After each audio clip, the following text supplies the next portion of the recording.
बिस्मिल्लाहिर्रहमानिर्रहीम। अस्सलाम वालेकुम नाज़रीन, उम्मीद करता हूँ आप तमाम लोग खैरियत से होंगे। इस ब्लॉग की पहली खबर और बड़ी खबर, 9 मई के बाद आपको पता है लाहौर में हज़ारों की तादाद में गिरफ्तारियां हुई थी। टाइम टू टाइम लोगों की बेल्स होती रही, लेकिन कुछ केसेस ऐसे थे, कुछ नाम ऐसे थे जो अड़ ही गए थे कि एक केस में अगर बेल होती है तो अगले केस में गिरफ्तार, अगले में होती है तो उससे अगला पहले तैयार रखा होता था पंजाब पुलिस ने। आज 30 से ज़्यादा लोगों की ATC से, इंसदाद दहशत गर्दी लाहौर की अदालत से ज़मानतें हुई हैं और उनमें कुछ बड़े नाम हैं। आलिया हमज़ा साहिबा हैं, आयशा भुट्टा साहिबा हैं, आलिया शहजाद साहिबा हैं और सनम जावेद साहिबा हैं। इनके साथ साथ जो मर्द हजरात की 96/23 कोर कमांडर हाउस वाली जो FIR है, उनके अंदर जिन साहिबान की बेल हुई है और जिसका क्रेडिट है, ये परवेज़ मलिक साहब का क्रेडिट है, एडवोकेट परवेज़ मलिक साहब का। वो फ्री ऑफ कॉस्ट अब तक 500 से ज़ायद बेल्स करवा चुके हैं पाकिस्तान तहरीक इंसाफ के वर्कर्स की और जो बाकी लोग थे जो गिरफ्तार थे 96/23 और बाकी FIRs के अंदर। मैं नाम आपके सामने रख दूं जल्दी से, फिर आगे चलते हैं। कमाल खान साहब, सैफ खान साहब, नवीद गुलजार साहब, असगर अब्बास काजमी साहब, अली असद साहब, अली पीरजादा साहब, मोहम्मद इम्तियाज़ साहब, एजाज अहमद साहब, मोहम्मद लतीफ़ साहब, अजीज़ अहमद साहब और अबू बकर। इसके नीचे मोहसिन खान साहब और मुबीन खान साहब, ये दोनों भाई हैं और इनकी भी ज़मानतें, इनके वकील भी जो हैं वो एडवोकेट परवेज़ मलिक थे। और आयशा भुट्टा साहिबा, उनके वकील, उनकी भी बड़ी स्ट्रगल है एक लंबी चौड़ी, क्योंकि आयशा भुट्टा साहिबा के केस में काफ़ी सारे वकील चेंज होते रहे। राना मुदस्सिर साहब भी थे इसमें और वकील भी थे और फाइनली एडवोकेट फ़ायज़ा और राना इंतज़ार साहब आज पेश हुए। जज का नाम अरशद अली है। अरशद अली साहब, ये आपको याद होगा, इंसदाद दहशत गर्दी की अदालत के एक जज साहब थे भुट्टर साहब।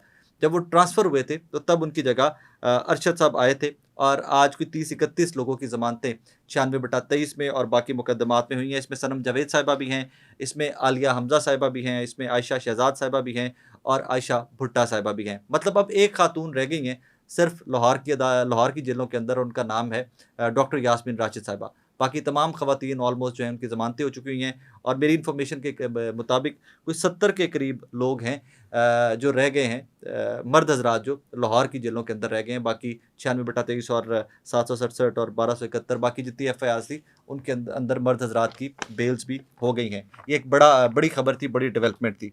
इसके अलावा एक और कल की जो स्टोरी, 6 जजेस ने जो ख़त लिखा था सुप्रीम जुडिशल काउंसिल को, उसके बाद वी वर एक्सपेक्टिंग कि वकला बड़े उठ खड़े होंगे जजेस के साथ, पूरी कौम उठ खड़ी होगी और स्पेशली पाकिस्तान तहरीक इंसाफ के जो इस टाइम के ऊपर विक्टिम है सिस्टम की, वो उठ खड़ी होगी। लेकिन एक प्रेस कॉन्फ्रेंस जो मैंने आज खुद गया हूँ, मैं स्पेशली ये देखने गया हूँ कि इसके ऊपर रद्दमल क्या आता है वकला का और बाज़ का, वो लाहौर बार की प्रेस कॉन्फ्रेंस थी और लाहौर बार के सदर वहाँ पर थे, असद भट्ट साहब थे और उनके साथ हामिद खान साहब थे। बाकी माजी के इश्तियाक खान, माजी के कुछ सदूर थे, वो वहाँ पर मौजूद थे।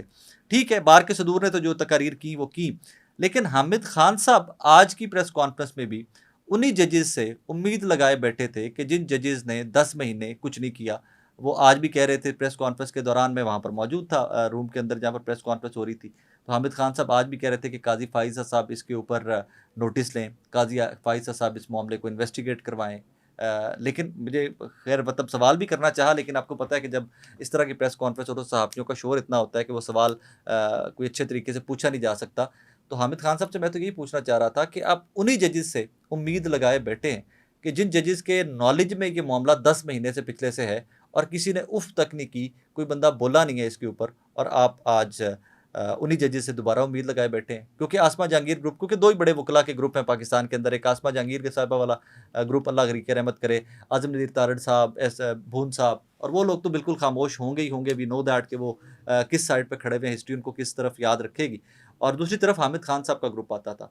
अब मुबैना तौर के ऊपर कुछ सहाफ़ी, कुछ वकला ये क्लेम करते हैं कि मौजूदा जो जजेस हैं, हामिद खान साहब की PR बहुत अच्छी है, इनके पर्सनल कनेक्शंस बहुत अच्छे हैं जजेस के साथ, वकला के साथ, तो हामिद खान साहब प्रॉब्ली कोई भी इस तरह का एहतजाज या वो लीड करने नहीं जा रहे। एक सहाफ़ी ने ये सवाल भी पूछा लाहौर बार के सदर से कि जनाब कोई एहतजाज या प्रैक्टिकली आप कुछ करने आ रहे हैं? उन्होंने कहा जी हम इजलास बुलाएँगे, वकला का उस इजलास खुला, उसका इजलास बुलाएँगे, इजलास के बाद हम आपको बताएँगे कि हम करने क्या जा रहे हैं। लेकिन बाकी जो बार्स हैं, इस्लामाबाद बार, बलूचिस्तान बार, सारी जो बार्स हैं, उनके सदूर ने लंबे चौड़े ख़त लिखे हैं कि जनाब वाला इसके ऊपर एक्शन होना चाहिए।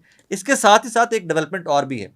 एडवोकेट मियाँ दाऊद साहब, मज़ार अली अकबर नकवी साहब वाला केस से आपको याद होगा, एडवोकेट मियाँ दाऊद साहब जो है उन्होंने सुप्रीम कोर्ट में दरख्वास्त दायर कर दी है कि बज़ाहिर के लगता है मुबैना तौर पर उनके मुताबिक, दरख्वास्त के मुताबिक, कि लग ये रहा है कि ये पीटीआई को बयानिया बनाकर देने की कोशिश की जा रही है।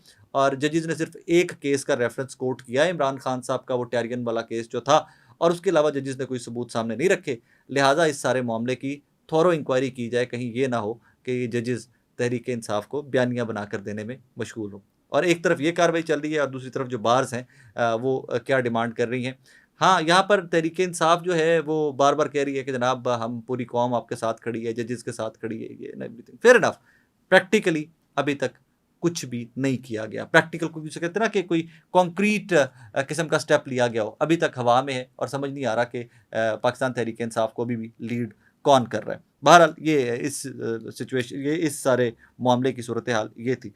आगे बढ़िए तो एक और बड़ी डेवलपमेंट है कि 30 तारीख को पाकिस्तान तहरीक इंसाफ ने जलसे की इजाज़त मांग रखी थी इस्लामाबाद में।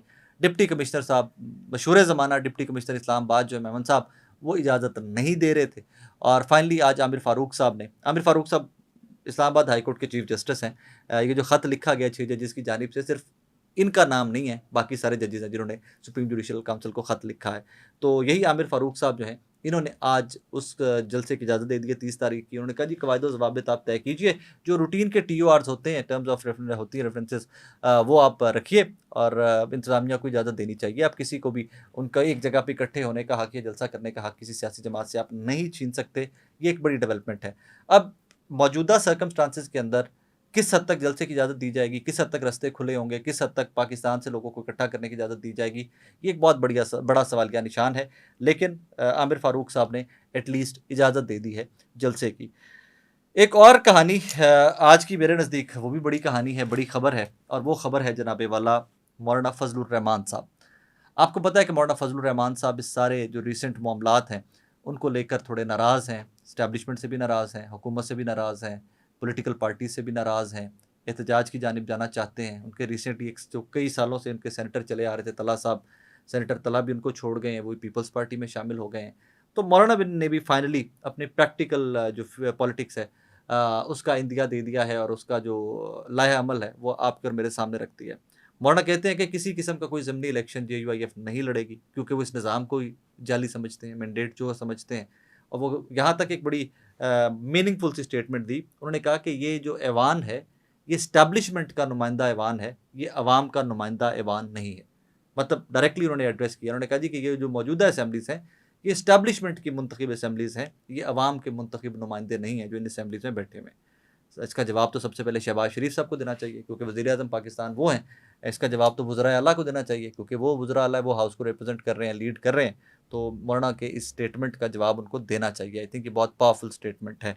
और मौलाना ने 25 अप्रैल से, जहाँ पर उन्होंने बायकॉट कर दिया तमाम तरह इलेक्शंस का, मौलाना ने वहीं पर 25 अप्रैल से जलसे जुलूसों का और एहतजाज का ऐलान कर दिया है। बलूचिस्तान में होंगे जलसे, KPK में होंगे, कराची वाली साइड पे होंगे, और इवेंचुअली फिर जो किसी भी पॉलिटिकल पार्टी का टारगेट होता है, जो फाइनल टारगेट होता है, वो तो इस्लामाबाद होता है। लेकिन मौलाना अगर आ रहे हैं रोड के ऊपर, तो ये हुकूमत के लिए परेशानी की सिचुएशन है, ये कोई बहुत अच्छी सिचुएशन नहीं है। इकनॉमिक क्राइसिस से हम जिस तरह गुजर रहे हैं और जो हमारी हालत है, जो हमारी फटी हुई जेब के अंदर एक पैनी भी नहीं है, कपड़े भी फटे हुए हैं हमारे, हम तो वही कपड़े झोली फैला कर मांग भी नहीं सकते पाकिस्तानी अब तो उन हालात के अंदर एक बड़ी सियासी जमात, मजहबी जमात, जिसके पास स्ट्रीट पावर है और वो बार बार माजी में शो कर चुके हैं, अगर वो रोड के ऊपर आ जाती है, सड़क के ऊपर आ जाती है, तो शहबाज शरीफ साहब के लिए प्रॉब्लम्स काफ़ी बढ़ते जाएंगे। एक तरफ 6 जजेस का ख़त, आप इसको इग्नोर कर लीजिए। मुझे आज वैसे बाय द वे जस्ट मैं शेयर कर देता हूँ, आज जब मैं लाहौर हाई कोर्ट गया हूँ तो मुझे लग रहा था कि कुछ तब्दीली होगी यहाँ पर, कि इतनी बड़ी डेवलपमेंट थी। 6 जजेस ने ख़त लिख दिया कि जनाब उनके ऊपर किस किस्म का प्रेशर है। मैं जब लाहौर हाई कोर्ट में गया हूँ, मैं ATC में गया हूँ आज लाहौर, तो रूटीन की कार्रवाई थी। कोई लोग डिस्कस ज़रूर कर रहे थे, ख़त लिख दिया ये वो एंड ऑल दैट, लेकिन रूटीन की कार्रवाई थी, किसी के कान पे जूं भी नहीं रेंगी। और अगर इसी तरह इस इतनी बड़ी डेवलपमेंट के बाद भी हमारी कौम इसी तरह चल रही है, तो फिर अल्लाह हाफ़िज़ है, फिर कल को क्या फ़र्क पड़ता है कोई क्या करता है क्या नहीं करता। बहरहाल इस व्लॉग से इजाज़त दीजिए, अभी तक यही मेन डेवलपमेंट थी। फर्दर नेक्स्ट व्लॉग तक जो कुछ हैपनिंग्स होंगी वो भी आपके सामने रखूँगा। अल्लाह हाफ़िज़।